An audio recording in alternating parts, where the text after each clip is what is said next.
Thanks for watching part 1 of my hair dye horror story. This part 2 will focus on how I came to find henna and why I love it so much.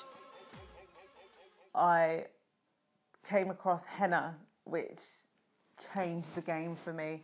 Henna has many benefits, and one of the effects of henna is that it also colours your hair. Henna is a plant and comes from the earth. If you buy body art quality henna, there are no chemicals in it. There are lots of companies who claim to sell pure henna, but actually it has chemicals in it in addition to the henna.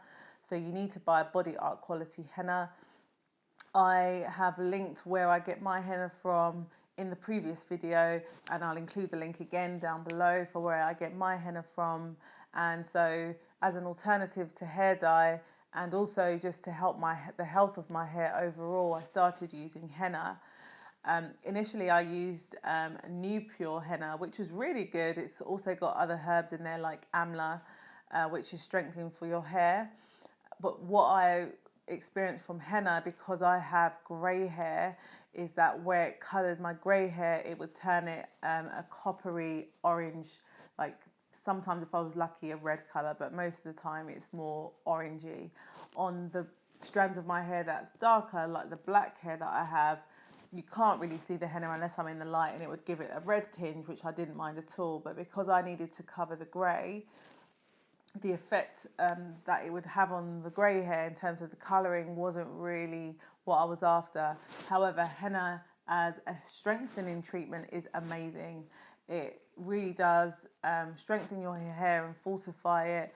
And I started using it when my hair was transitioning from relaxed to natural, and it was amazing in terms of the strength. But I still had this underlying kind of desire to want to have darker hair than the henna would do for my grey hair.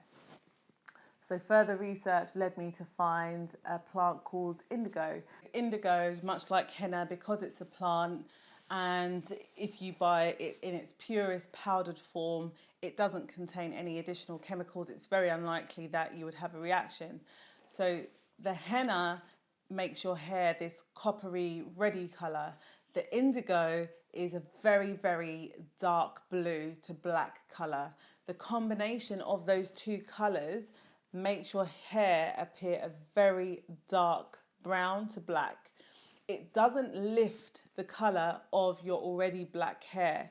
Indigo will only add to the colour that's already on there. So if you've got black strands or very dark strands, the combination of the henna and the indigo will just deepen that colour, but it won't lighten your hair colour because it doesn't contain any lightening agents. It just deposits colour on top. It doesn't lift or lighten your hair colour. But the effect it has on hair that lacks pigment, so grey or white hair like I have, is that when it deposits the red and it deposits the blue on top, it makes it a very, very dark brown to black. When you do the one-step process and you have the indigo and the henna mixed together in one application and put that on your hair, it makes it dark, makes it like a browny auburny colour, which is very nice, don't get me wrong, but only really on the white hair. On your black hair you won't really notice it. But when you do the henna on its own, it allows the henna to really get to the darkest colour that it can, and that henna colour on its own is much stronger, so that when you follow it up with a second step of indigo after the henna's been rinsed out, the colour's just a lot stronger and deeper, which is why when you do the two-step process, it's just a better colour overall. So whenever I have time, I most certainly always do the two-step process. I haven't actually done one step for about a year. So the pictures that I showed you, and I'll quickly show you again, where you can see those brownie highlights, excuse me, where you can see those brown, like dark auburn highlights, was when I did it in one go. But I actually liked it, so I'm thinking that I might just try that again next time. Just to the benefits of using henna and indigo instead of a chemical hair dye or a rinse, which also contains lots of chemicals. The most obvious one is that it's not a chemical. It doesn't contain any chemicals. It's a plant.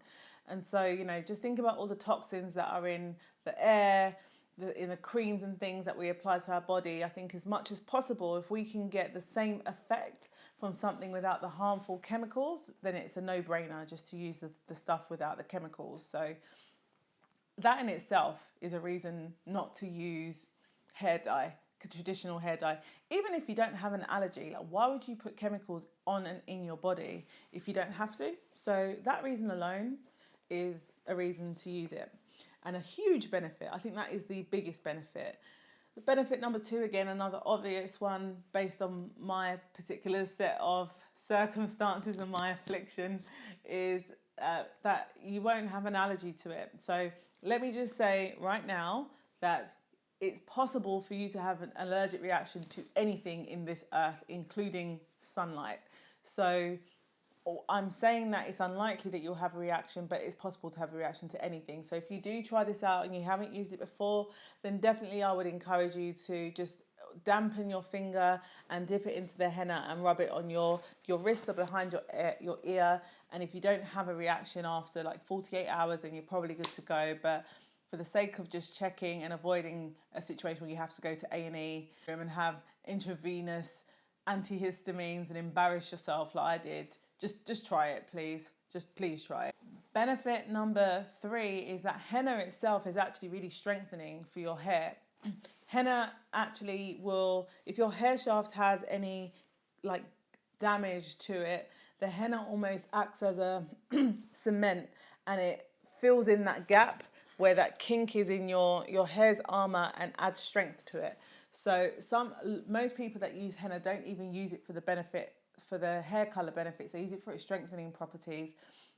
And you are able to use henna on your hair without it colouring it as much if you you can dilute it with your favourite conditioner or use it with yogurt, just like half henna, half conditioner or yogurt instead of pure henna like I have done and shown you in the previous video.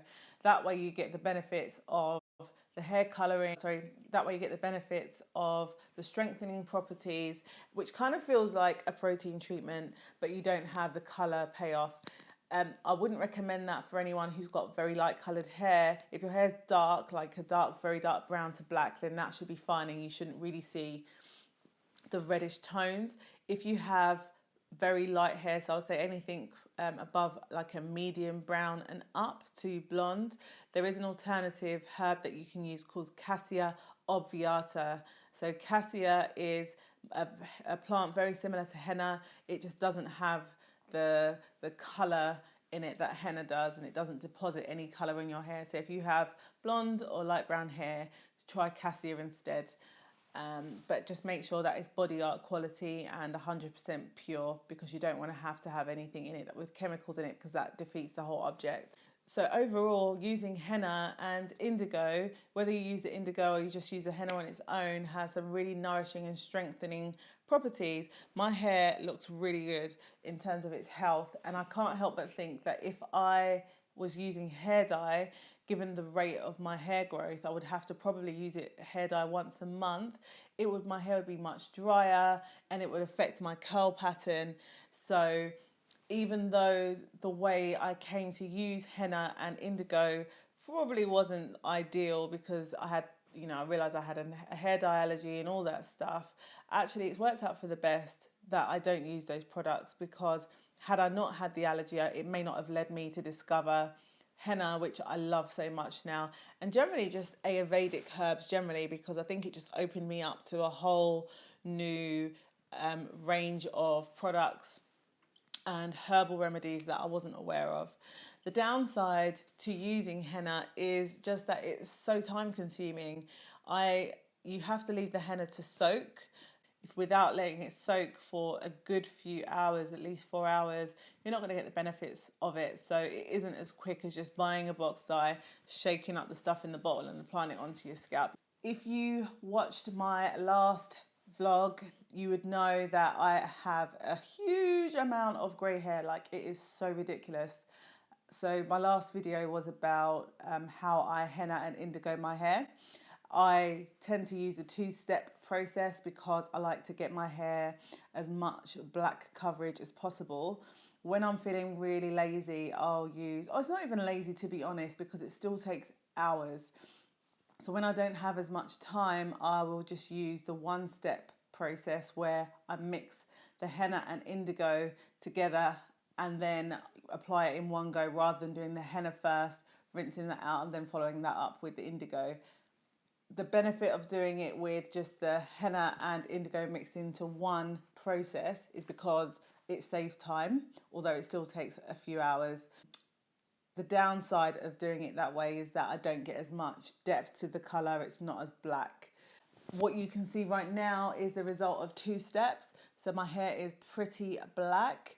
I did it about 2 weeks ago now. So I'm starting to get my grey hair start to grow back in, as you can probably see.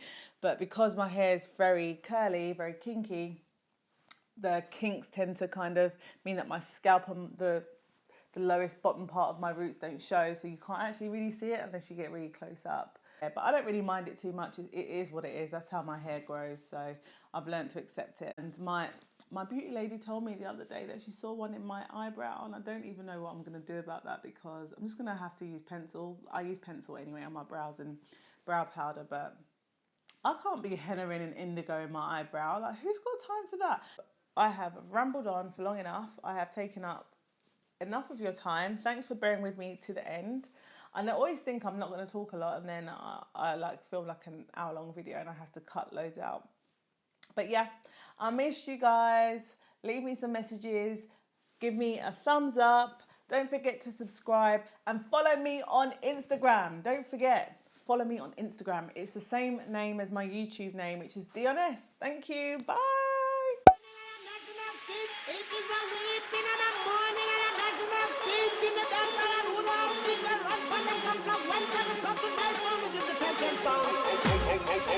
Okay.